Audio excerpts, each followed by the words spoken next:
Guys, welcome to A Novel Affair. The Bookish podcast where we kiss and tell about our torrid affairs with fictional characters. So grab a drink and get ready for some pure, unadulterated fun. Today we are covering part one of book three of the Crescent City series, House of Flame and Shadow by Sarah J. Maas. And if you want the smut book conversations that King YouTube does not allow us to have, head over to our podcast where we discuss these books unfiltered and uncensored, including all the dirty details. Just look for the link below. So before we get into anything, I do want to give a content warning just because this particular book, especially in the beginning, starts out. This book is got graphic depictions of torture, violence, death, murder, war. Um, so Blood, gore, yeah, mentions of all fluids. the things. Too many things. So just a warning on that. I vote whatever our next book is, there be some sexual trigger warnings. Well, considering it's my turn next time, I can almost guarantee sexual trigger warnings. That's fair.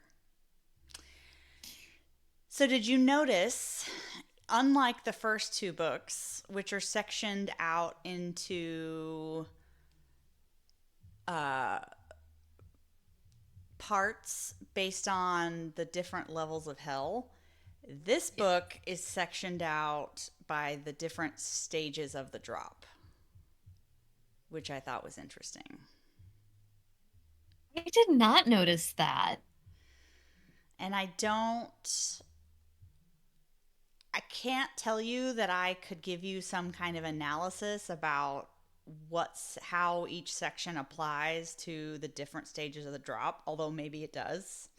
Um, but it's just something that I noticed.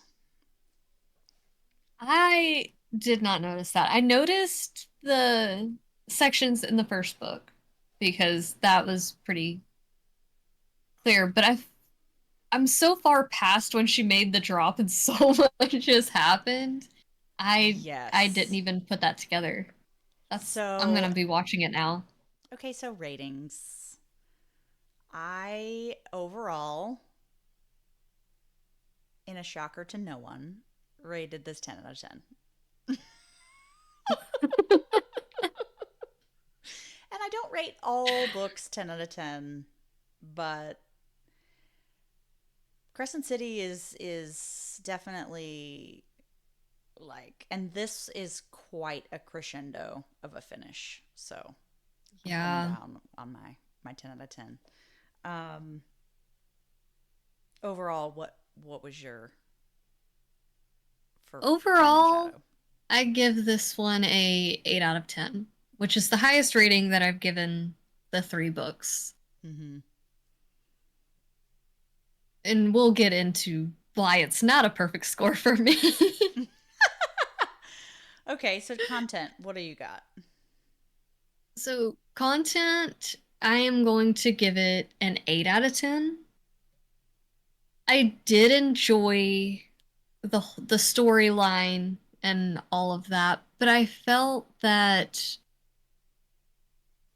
there was some stuff that didn't need to happen the way that it did. It just seemed like it was being done purely for agitation Mm-hmm. or just to throw something in there. It didn't always feel like it was should have happened that way. For instance, Ethan. Like, Mm-hmm. not one good thing really ever happened with him. His character declined instead of having a character arc. And I feel like Therian barely got a character arc.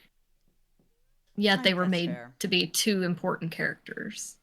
So, I said 9 out of 10, and probably for the same reasons. I still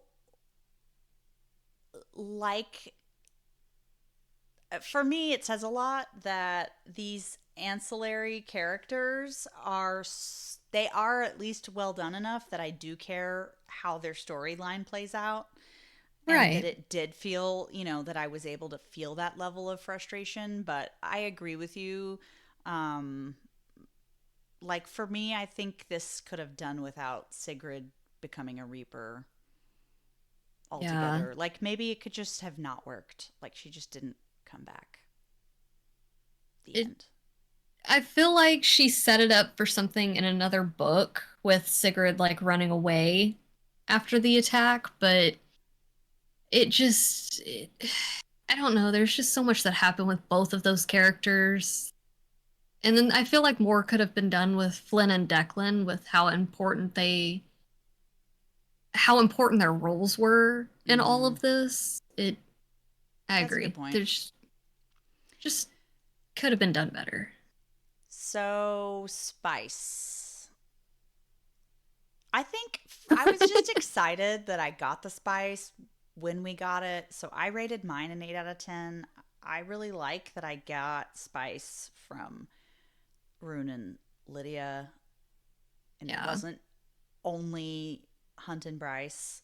And that's kind of a commentary on, I guess, both of these books. But yeah, um, I imagine, though, your spice level's probably not going to be that high. For me, the spice was more like a 6 out of 10. I enjoyed the scenes that were written. Do I wish there were more scenes? Yeah, but I also understand that there's so much going on in this book. Yeah. It's hard to put that many in there.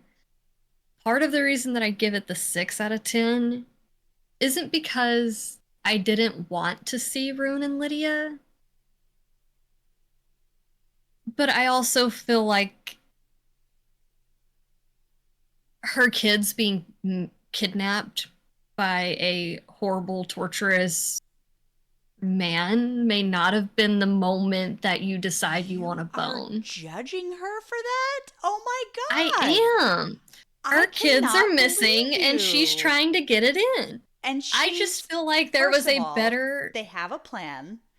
Second of all, there was nothing she could do any sooner or she was going to ruin the whole plan. And so she had to do something to get I'm herself through judging. that time.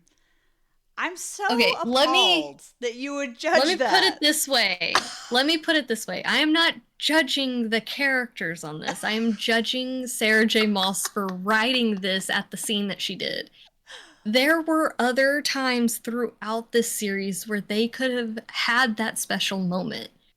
I don't think So would they have at the been able to moment when do it her children go, when Flynn and Declan were kidnapped?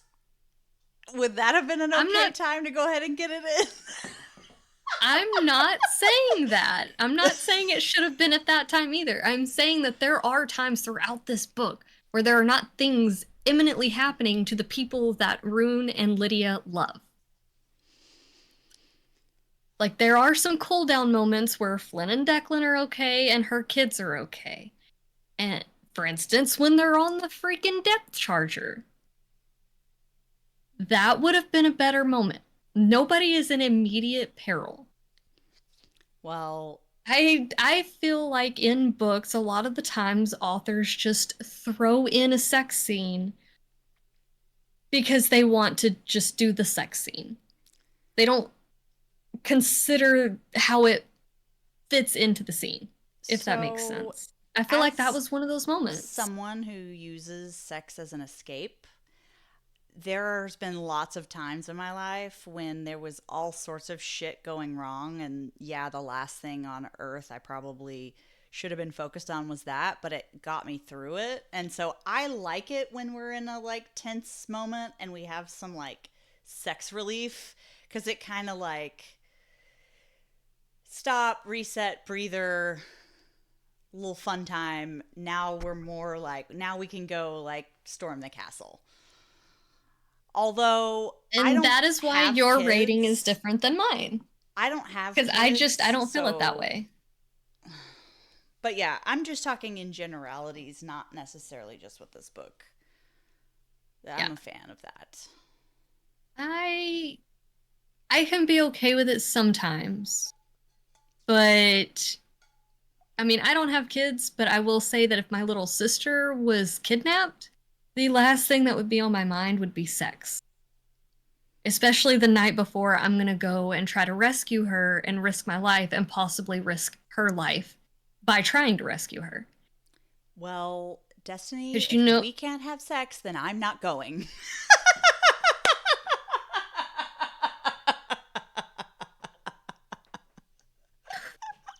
this is why Just we kidding. have different ratings though, I'm just because kidding. we get two different perspectives from this if it's honest opinions all around.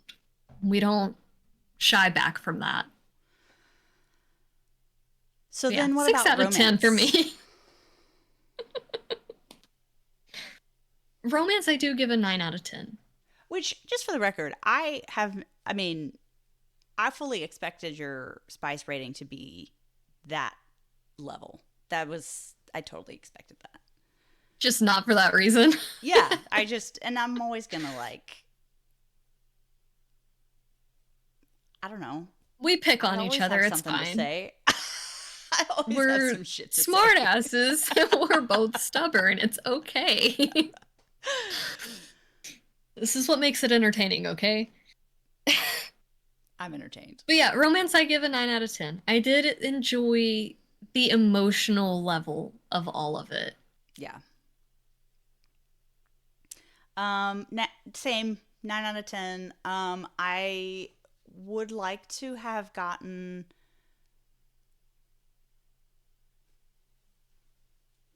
I think there could have been more in some certain areas in this particular book, but I think it's very realistic how like the place that Bryce and Hunt are in this book. I think it Mm-hmm. makes sense and they make it through it and um writing I 9 I said 10 out of 10. I think that my opinions on her storyline or character choices, I do think it's really well written. The Yeah. within the world, the depiction, you're not questioning, who's thinking what or why are we here, or if you don't know what somebody's thinking, there's a reason and it unfolds the way it should. So for me, the writing 10 out of 10. I give the writing a 9 out of 10. Purely, again, it kind of goes along with why I gave content the rating that I gave it because it Yeah.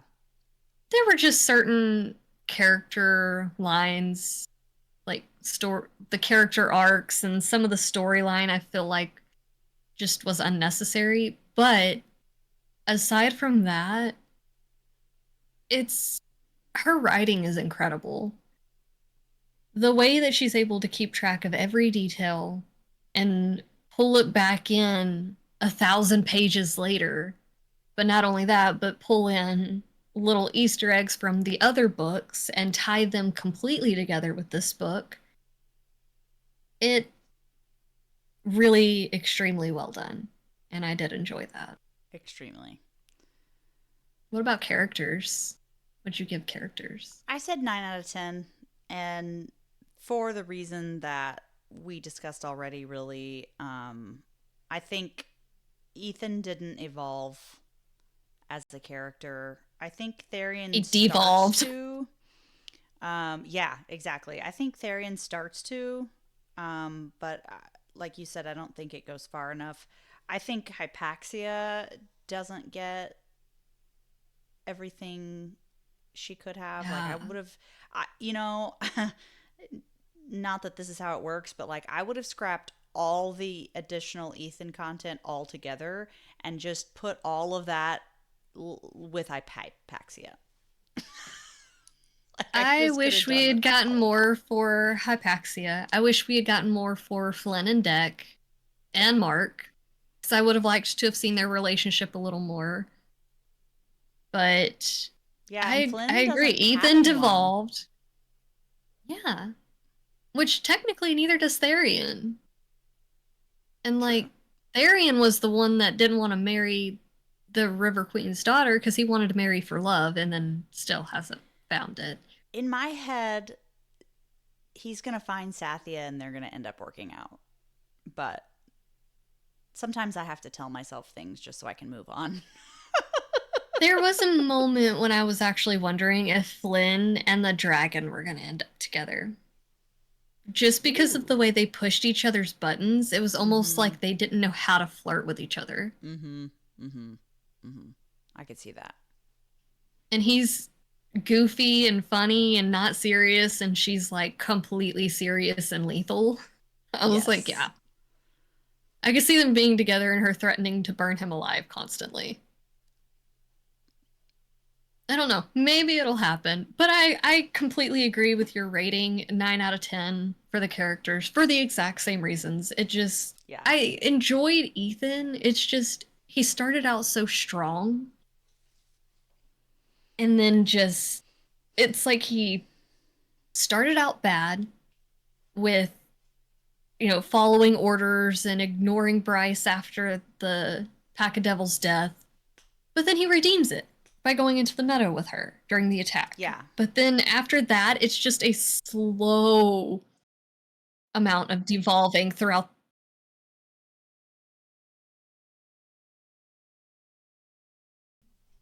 Go ahead.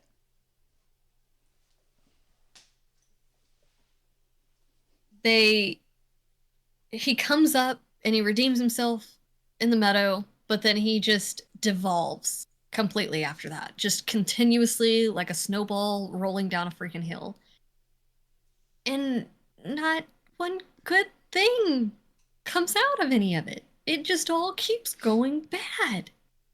I've I just Even I when would he have becomes liked the to have alpha, seen. there are no wolves left to be alpha over because they've all scattered. Yeah, more could have been done with his character. Yes. I feel like he needed a character arc and a redemption because he's not a bad character. He's not like a villain that just, like Celestina. Like she was just a bad guy who just, disappeared throughout the story. Ethan was a big character. He deserved that arc. He wasn't a bad guy, but he I never got it. agree. I think, yeah, I agree with you. I don't think I have anything else to add. I don't think so either. I But actually think I went a little just too you much. made it all the way to the end through this very intense adventure, and we survived. This is an insane read. This is a book you're gonna want to be able to focus on Yeah. because it's a lot. And if you find yourself unable to keep up with like all of the world building in the beginning, we do have a bonus episode on that to hopefully help explain some of it because Lord knows I could have used that when starting this series. But it is a good series and I would recommend it. Just don't expect a whole lot of smut because you don't get that until you're 1,300 pages in. Not I that she may never counted or forgive anything. Tara. I may never forgive Tara for not Yeah. giving me that No, I'll warning. never hear the end of that one. So I will warn you Understandably. all. Which, if you've gotten this far, you've known that already. But I do recommend it, all of it. It's a good series. Same. It's probably one of my favorites. Well, that's a wrap for this episode. As always, thank you for listening. We hope you enjoyed our take on this steamy book, and we will see y'all next week on A Novel Affair. Where we will be discussing Lights Out by Nevessa Allen. I'm really excited. This one's kind of dark, or at least Yeah, that's what neither I one of us hear. has read this one. Yay. So this It's is going a to be fun. surprise for the both of us. Yeah. Don't forget to head over to our podcast to hear our uncensored, in depth conversation about this spicy book and many others. You can find that link in the comments. Be sure to like and follow us on social media and hit that subscribe button before you go. We'll see y'all soon.